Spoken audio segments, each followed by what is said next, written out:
Alright everybody, welcome back to the channel and a happy new year to all of you. I am called Marcus Cash.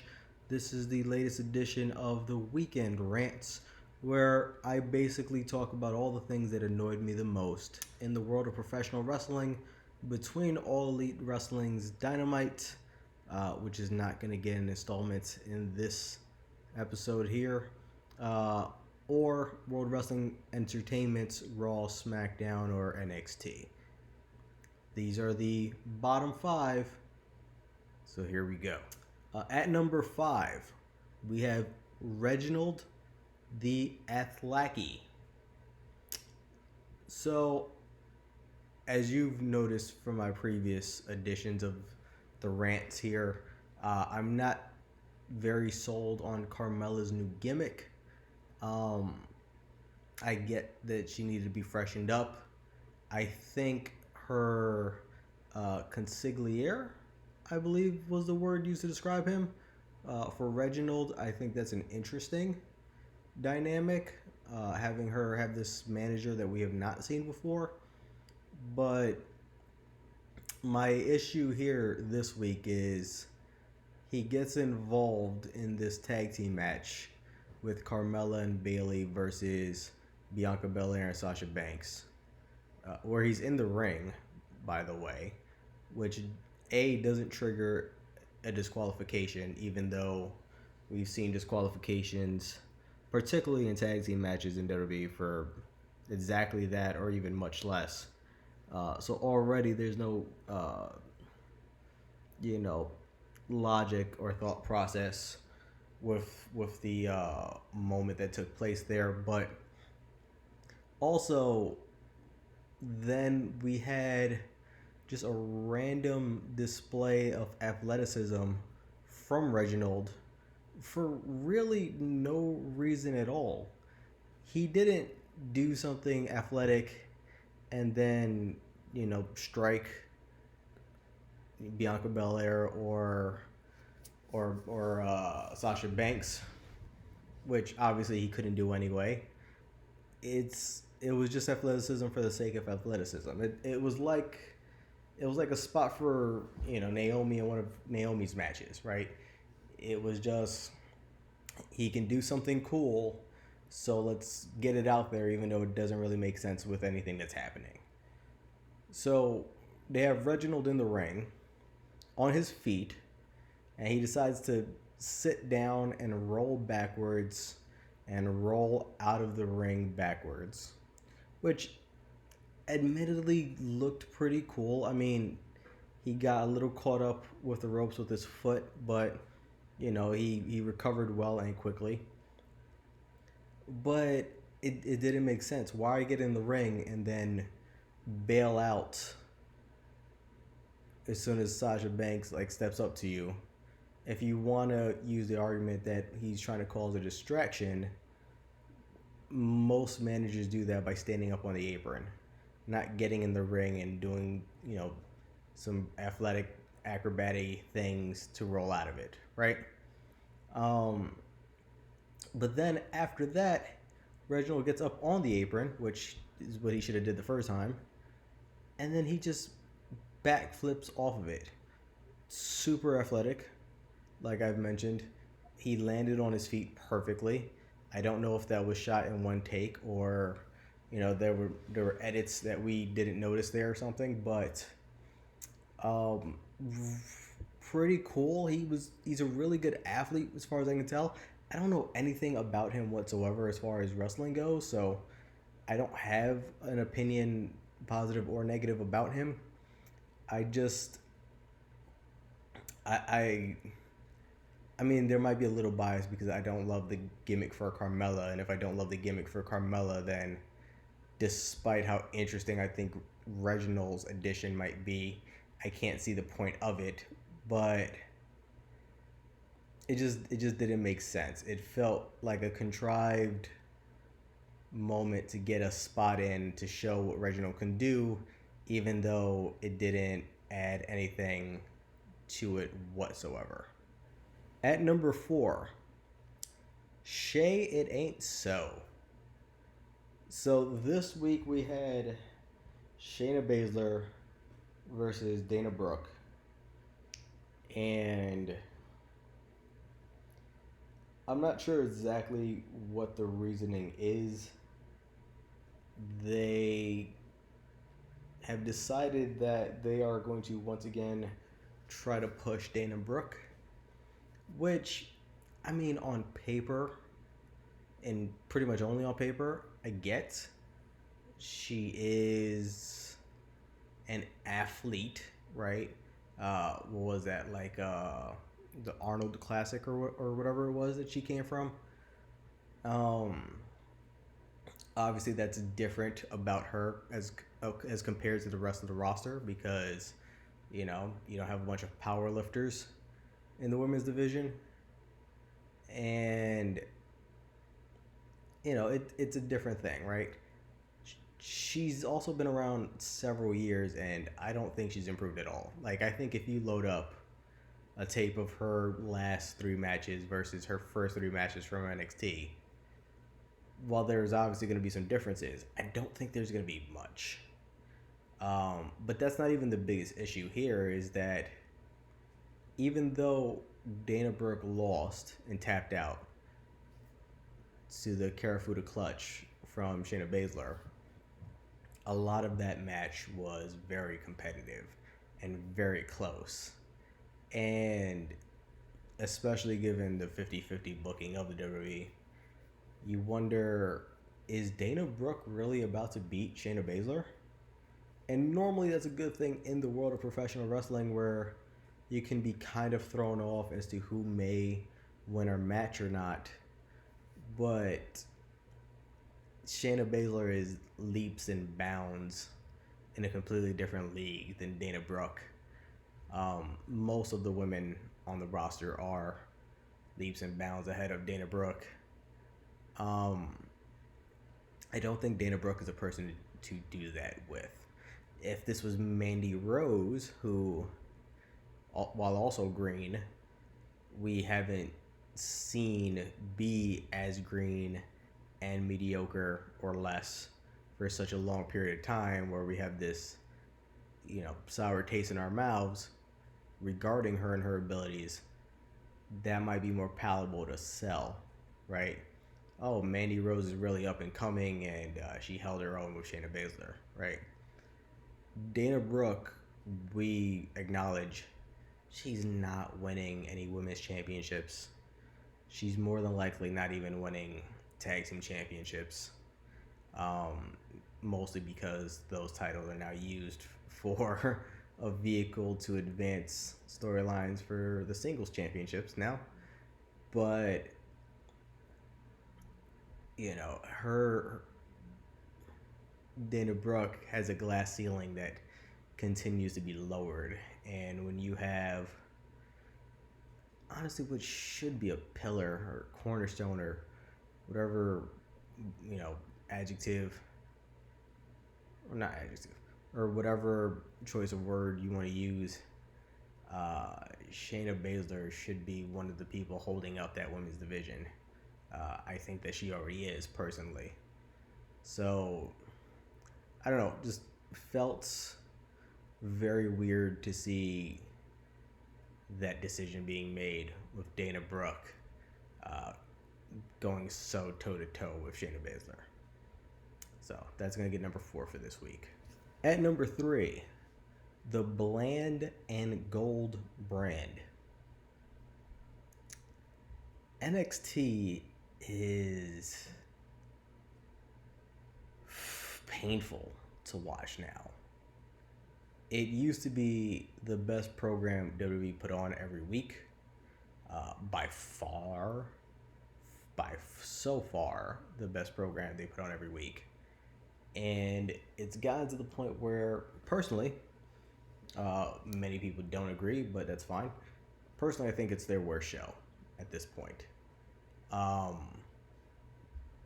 I don't know how much of it might be the case of Vince McMahon now has his hands on it, since it's on USA and it is 2 hours versus, when it was pretty much Triple H's show.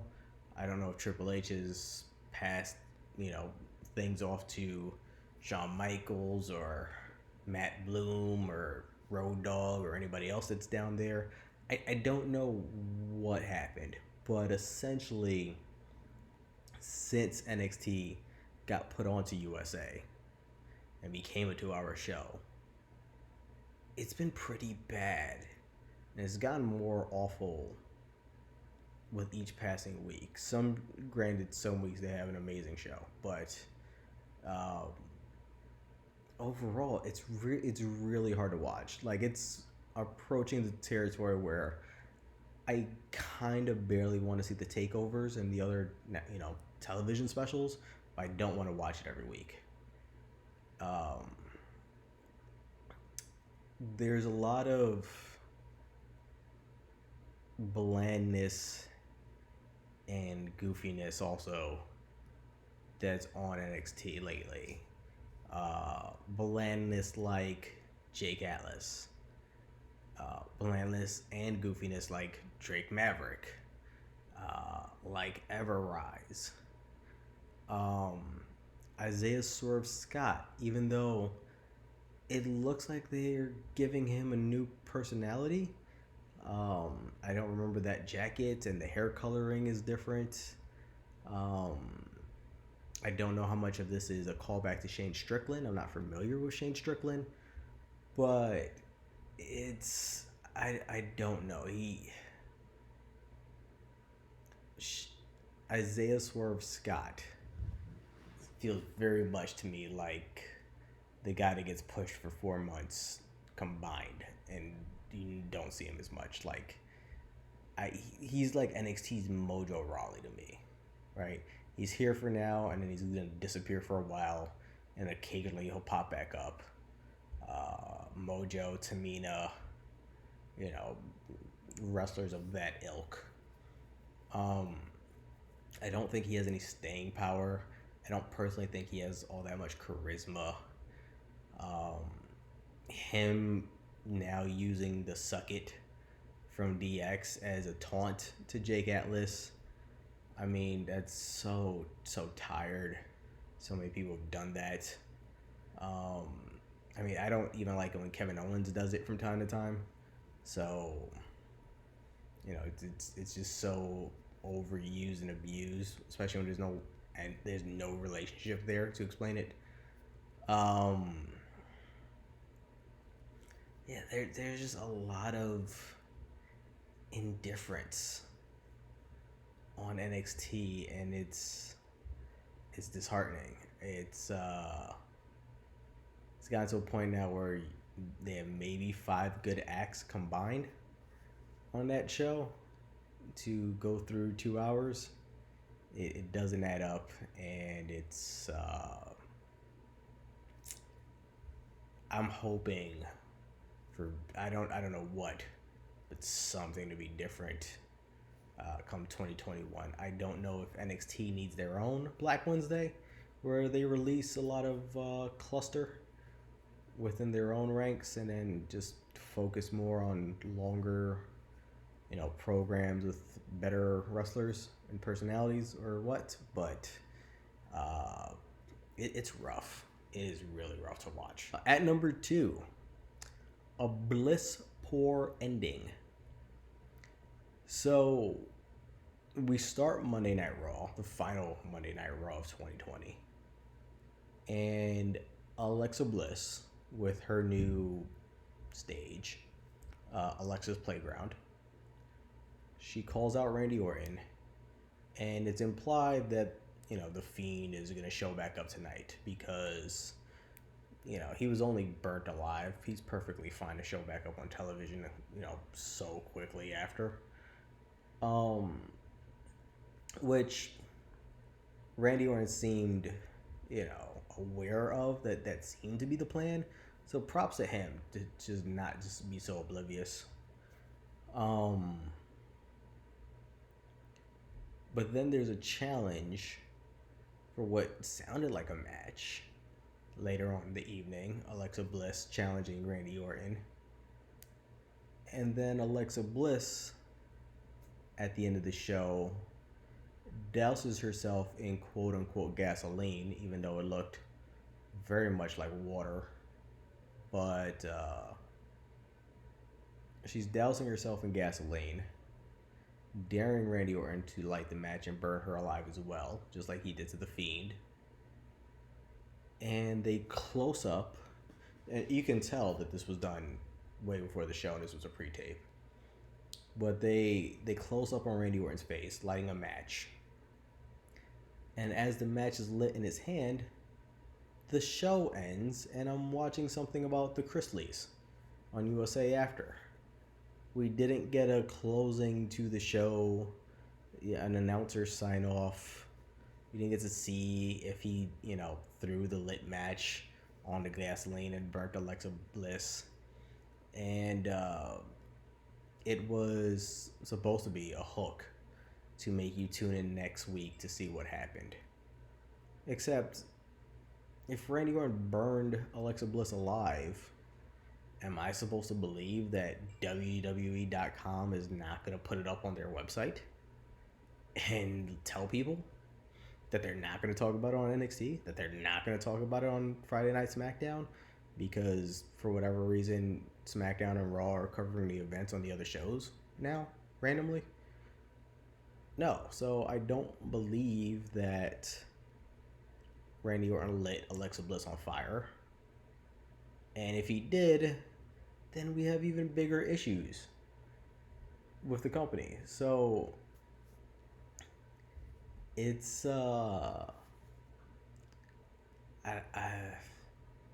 it feels not even bait and switch, because it made it sound like a match and it made it sound like we're gonna get burnt alive.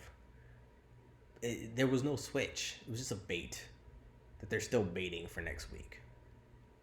And I don't. It felt really cheap, and I'm not a super big fan of the cinema age of WWE and all the pre-recorded, heavily edited things. I love The Fiend and Alexa Bliss's pairing. I like their feud with Randy Orton, but the whole pyromaniac stuff, it's not for me. And I think that ending was cheap. I get ratings are down and you're trying to get people to tune in all the time, but I don't know, that felt mostly because the payoff's not going to be worth it, right? You already know the payoff's not going to be worth it, so I don't know. I think that was pretty crummy of an ending. At number 1, new year, but the same old tropes. So Friday Night SmackDown gets the first official WWE show for the year 2021. It was New Year's Day, and their first match on their first show for the new year features their new champion, a newly crowned champion, the newest crowned champion, rather, Big E. And he's in a match against King Corbin, who, of course, is accompanied to the ring by the Knights of the Lone Wolf, ironic as that group name is, Wesley Blake and Steve Cutler. And it's a pretty decent match, right? Big E is a special talent who should be going places upward with his career. Baron Corbin, as go away heat as he generates, he's not an awful talent in the ring. Like he does a decent enough match. He tells a decent enough story, right? He's passable. He's just very hateable, but he's passable talent wise.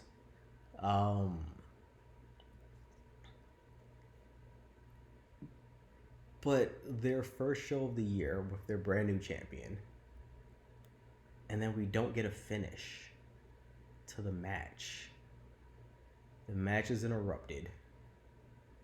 Sami Zayn, who was on commentary conveniently, he gets involved.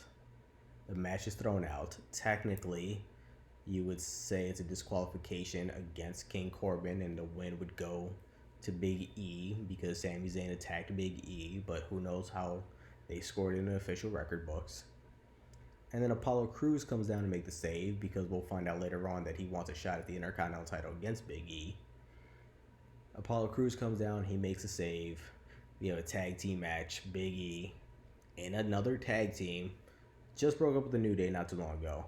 Big E finds himself in a tag team match with Apollo Crews against King Corbin and Sami Zayn.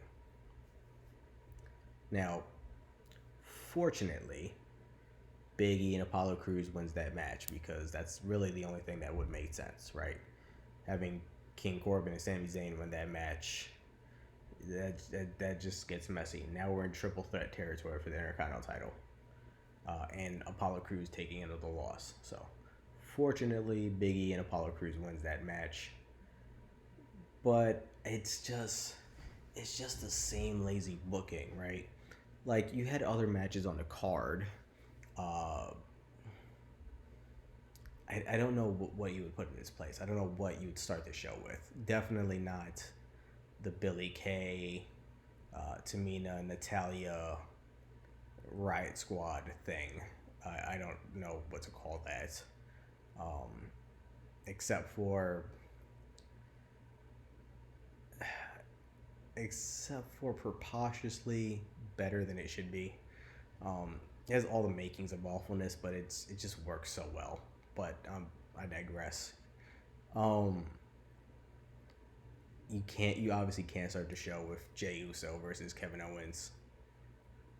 Match wise, anyway. So I don't know what you put there, but yeah, maybe the tag match, maybe the Sasha Banks, Bayley, Carmella, Bianca Belair match could start the show. But to start the new year with your new champion in a tag, what's going to end up being a tag match because your first match is just thrown out. It's just such lazy writing and lazy booking. You can have King Corbin take a loss because he was trying to get help from Blake or Cutler and they messed up or something, right? Or Sammy's at ringside and Sammy's trying to get involved and he accidentally hits King Corbin and he costs Corbin the match. Or, whatever. A finish, though, not a disqualification. Yeah, I don't know. It just feels cheap. And I'm really hoping we can leave the cheap writing and the throwaway finishes in 2020. Hopefully that's just a hangover for being in the same week of 2020, but I doubt it. But yeah, those are the things that bothered me the most this week. So Reginald, Dana Brooke, NXT as a whole. I don't even know who to pin the whole Alexa Bliss, Bray Wyatt, Randy Orton thing on. But the bait and switching, and then just lazy writing and awful match finishes. So, let me know what you think. I do appreciate the likes and follows that I get on Instagram. This YouTube is more a vehicle for YouTube, but I do appreciate the Instagram love. Like I said, leave a comment down below. I say that every week. Please feel free to do so. And let me know what you think. Let me know what your biggest gripes were from the week. Obviously, nothing from AEW made it this week. That was a brilliant show and it had an emotional component to it as well. So there was nothing that was going to be in my rants from that episode. Dynamite, I didn't dislike at any point enough to put on this list either. So let me know what your thoughts are. If you agree with any of this, if any of these were more egregious to you than the others. And, as always, like, share, subscribe, follow the Instagram, follow the Facebook page if you got that. Yeah, whatever you guys like. So I do appreciate all the love, and that's it for this week. And I'll see you guys next week for more weekend rants.